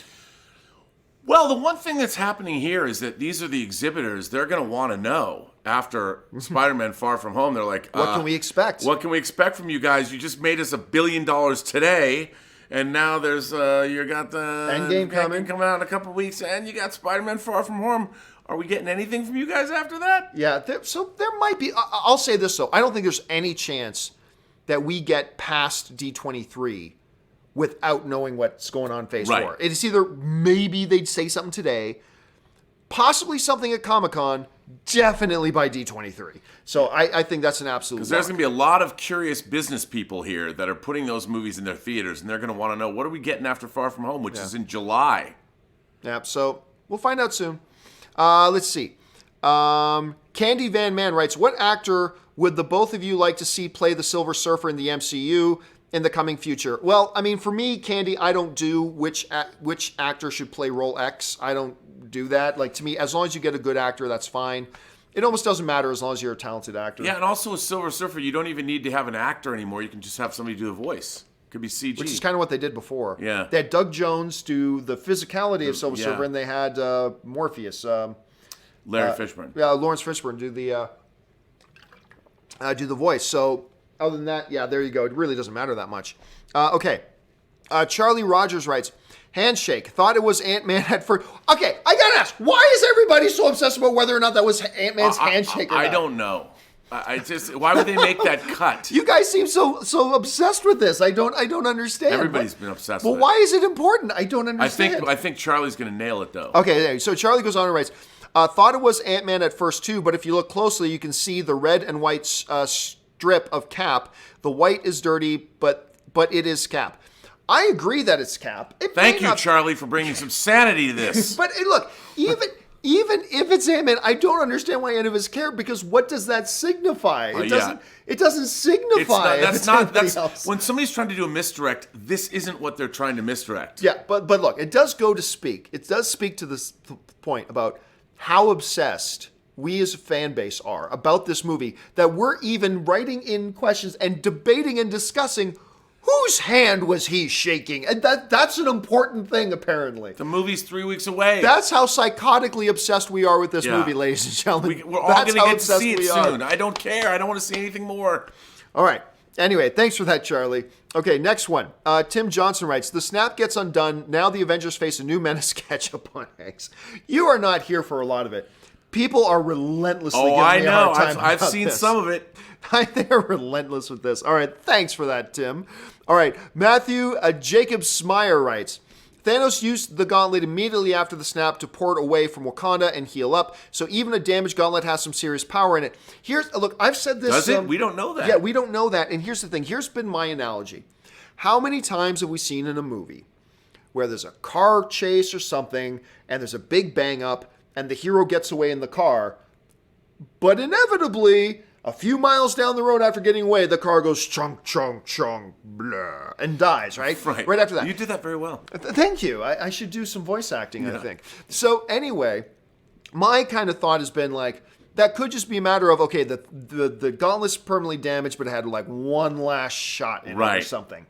But again, we just got to remember, the Russo said it's permanently damaged. They didn't say it's permanently non-functioning. Right. So does permanently damaged means it doesn't work at all? And there's another gauntlet on where... No. Where, there's not? No, that was a mold. No. Oh, was it? On Nidavellir? Yeah. Yeah, that was a mold. Okay. And I'm pretty sure he smashed it. All right. I got to go back and watch it again, Maybe you could make another But one. I'm pretty sure it was just a mold. You saw the mold of it there. But he was the one who forged the original gauntlet. Why doesn't he forge another one? Well, why would he? Thanos already killed all of his people. Unless they need it. I don't know. Yeah, well, you never know. The possibilities are endless, ladies and gentlemen. Lannister always pays his debts, even with the Infinity Gauntlet. Marie Seifring writes, does New Mutants have an official rating yet? Will it be a Fox property Disney has to decide to release as an R-rated film? Thanks. The overwhelming consensus amongst fans, which doesn't mean a lot, but including myself, is that this movie is never going to hit theaters. Right. They, like, who's the girl from Game of Thrones that's in it? What's her name? Macy Williams. Arya Stark. So Macy Williams was even, we talked about this on the John Campea Show the other day. Macy Williams was even being interviewed, and she goes, pardon my language, but this is what she said. She said that the interviewer brought up New Mutants. She said, who the fuck knows when that movie's coming out? Yep. That's exactly what she said. Like, they were supposed to do like a bunch of reshoots in November. They still haven't even started those reshoots. I don't think we're going to see this on the big screen. Ratings or not, we're not going to see it on the big screen. Right. So there's that. Okay. Matthew Jacobsmeyer writes, the Teal question, if Cap/Tony handshake isn't a misdirect, why not show their actual handshake instead of with Ant-Man? Maybe something is in their hands. Look, Matthew, I appreciate it. I'm just going to tell you guys this right now, though. I'm done talking about the handshake. Who cares about the handshake? What is the point of talking about a handshake? I mean, it's almost a matter. And they show these two guys. I trust you, and then they shake hands. Yeah. What's the misdirect? What's the big? I don't understand why people think there is a misdirect. There's no misdirect. No. And even who cares? We're talking about an inconsequential thing. Whose hands are shaking? That's weird. Unless it's Thanos shaking Tony's hand, but I don't think that's what's happening. No, I mean, guys, just gonna let you know, I am done taking questions about whose hand was shaking. People are just gonna keep firing them in. Oh God, I'm just done with that question. Everybody keep firing them I'm just shocked about how many people want to talk about it. It's just crazy to me. Okay, anyway, Jay Walker writes, where'd we go? Jay Walker writes, the good Harry Potter ride, is it going to be good? The new Harry Potter ride, is it going to be good? I am completely unfamiliar. I didn't know there was a new Harry Potter ride, so I can't say. I have no idea. I hope it's good. If they're making it, I'm going to assume it must be good. Marie Seifring writes, thoughts on the trailer for Jim Jarmusch's movie The Dead Don't Die with Bill Murray, Adam Driver, Tilda Swinton. Looks like a wacky zombie flick. Well, it's funny you should ask, because yesterday we talked about that specific topic. I think it looks so good. Looks wonderful. It looks so good. I still love that Adam Driver... Ghouls. But even right before that, the way Deadpan likes, so what do you think it was? Well, I'm thinking zombies. The way he delivers the line. It's so funny. It kind of gives you the whole sense of the movie, right? I loved that. I thought it looked and sounded great. Okay, we're going to fire through the last couple of questions here, guys, and we're going to get hopefully something to eat. Some food, yeah. Before we got to go to the Disney presentation. Don't forget to come back and join us for our wrap-up report of the Disney presentation. Woohoo! All right, Jinyu Hichi writes, Rob, favorite Enterprise? Mine is the 1701-E. My favorite Enterprise is the refit Enterprise, the 1701 from Star Trek The Motion Picture, and then followed by the original series Enterprise. Mine was actually the original Enterprise on Next Generation. Was that the E? That's the D. That's the D. That's the E was introduced came after in the First destruction Contact. of it, right? Yeah. Okay. But the E, by the way, Jinyu is a great ship. The E is great. Okay, let's see here now. Scatman News TV just sends in a super chat. Thank you so much, Scatman. Spencer Smothers writes, will you guys be at D23 this year? Haven't decided. I wasn't going to, but I'm starting to think maybe I will. Yeah, I don't know. I might be too. We'll see how much they announce today in a Comic-Con, but if they don't announce much, that means they're going to announce a ton at D23. Yeah. So maybe I'll have to. James L.H. writes, hey guys, enjoying John and Rob on the road. Although enjoy your shows from your home studios, didn't realize how much I miss seeing you on screen together. Also, handshake to John for yesterday's epic. Well, thank you so much for that, James. And it's you know what? I was really surprised how well our remote broadcasting of doing the show from our home studios. It's good. Has worked really well. Now, I haven't told him this. What I'm about to tell him, for the first time. I think I would still do, because I'm setting some things up in my studio now. I think I would like it if once in a while I could have you actually come in and do it in person, because it's kind of fun that way. I think I'm going to have Ashley do that too sometimes. Yeah. But the way it's worked, I knew we could make it function, but it's worked way better than I thought it would. Yeah, no, I think it works good because it seems like we're all together. Yeah, and it feels like we're all together. Yeah, it does. Anyway, thanks for that, James. Appreciate that. All right, Marquis Jackson writes, which makes more money, Hobbs and Shaw or Fast 9? Ooh, see that? Somebody asked a little bit earlier, what makes more money, Secret Life of Pets 2 or Hobbs and Shaw? I think that's pretty clearly Hobbs and Shaw. This is a more interesting question. You know, I'm going to go with Fast 9 because it's that ensemble. It's all the different characters. There's female characters.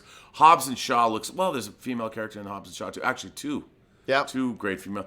But I still think Fast 9 is going to do it because it's the Fast and the Furious. That's their marquee title.